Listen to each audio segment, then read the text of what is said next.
We're looking at downtown McLean to see what the comprehensive plan should be for the area, which basically means we have to identify what the community's vision is for downtown McLean. So we've started a community outreach process. This is our third meeting. We're going to break up into little work groups, and the community members are going to be asked to look at several things, such as how do you connect to downtown McLean? Where do we want to see the growth in downtown McLean, if we want to see growth in downtown McLean? And what really is our vision?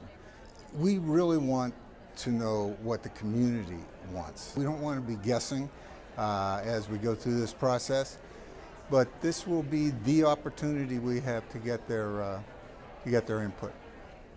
We really appreciate the involvement that we're getting from the community, but it is a big community and there's a lot of people out there we haven't heard from yet, and we really want to hear from you.